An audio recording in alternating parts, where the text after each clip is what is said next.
आज की कहानी का शीर्षक है दर्जे की सीख। उदय अब चौथी कक्षा पास हुआ था। उसके गांव में चौथी कक्षा तक ही स्कूल थी, इसलिए आगे की पढ़ाई के लिए उसके पिताजी ने उसे उसके मामा के यहाँ पढ़ने के लिए भेजा। उदय थोड़ा गुस्सैल स्वभाव का था। मामा को एक ही बेटा था, उसका नाम अतुल था। अतुल एक सीधा और शांत लड़का था। अतुल भी अभी 5वीं कक्षा में गया था। उदय की एडमिशन भी उसी स्कूल में हो गई। उदय और अतुल दोनों भी एक ही कक्षा में पढ़ते थे। वे रोज़ एक साथ स्कूल जाते थे। दोनों भी एक दूसरे से बहुत प्यार करते थे। अतुल का एक अच्छा दोस्त था जिसका नाम शांतनु था। देखते देखते 2 साल बीत चुके थे। स्कूल में उनका 4-5 दोस्त मिलकर एक ग्रुप था। शांतनु को उदय और अतुल का आपस का प्यार और दोस्ती पसंद नहीं आती थी, लेकिन उसने कभी किसी को यह बात महसूस नहीं होने दी।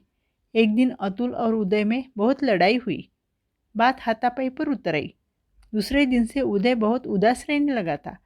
उसने स्कूल जाना बंद कर दिया। उसके मामा ने उसे बहुत समझाने की कोशिश की। वे बार बार उसे समझा रहे थे कि तुम्हें कुछ गलतफहमी हुई है। अतुल तुम्हारे बारे में कभी भी गलत नहीं सोच सकता है, लेकिन वह किसी की भी बात मानने को तैयार नहीं था। वह सारा दोष अतुल को ही दे रहा था। मामा अपने बेटे अतुल को बहुत अच्छे से जानते थे। वे जान चुके थे कि दोनों में किसी तीसरे ने झगड़ा लगा दिया है। उदय के मामा दर्जी का काम करते थे। उनकी एक छोटी सी दुकान थी। अतुल रोज स्कूल जाता था, लेकिन उदय घर में गुमसुम बैठा रहता था। एक दिन मामा उदय को अपने साथ दुकान ले गए। मामा अपने काम में जुट गए। उदय वहाँ जाकर बड़े ध्यान से अपने मामा को कपड़े सिलते हुए देखता था।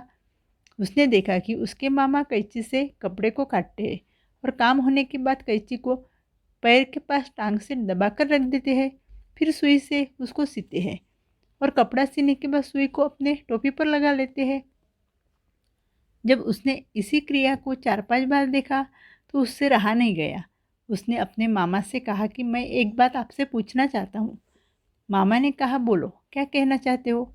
उदय बोला, मामा, मैं आपको बहुत देर से देख रहा हूँ। आप जब भी कपड़ा काटते हैं उसके बाद कैंची को पैर के नीचे दबा देते हैं और सुई से कपड़ा सीने के बाद उसे टोपी पर लगा लेते हैं, ऐसा क्यों? मामा ने कहा, बेटा, कैंची काटने का काम करती है तो सुई जोड़ने का काम करती है, और काटने वाले की जगह हमेशा नीचे होती है, परंतु जोड़ने वाले की जगह हमेशा ऊपर होती है।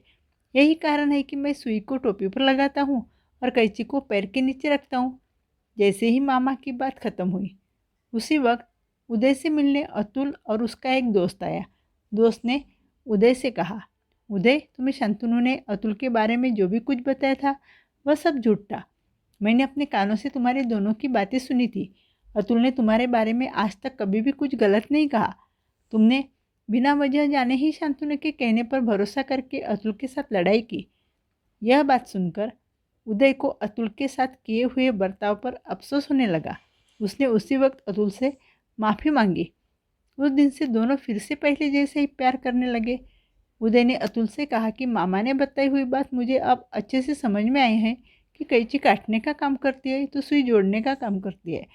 हमारे दोस्त भी ऐसे ही होते हैं, जैसे कि शांतनु ने कैंची का काम किया है, इसलिए हमें उससे सावधान रहना ज़रूरी है। इस कहानी से हमें यह सीख मिलती है कि हमें जीवन में भी तरह तरह के लोग मिलते हैं।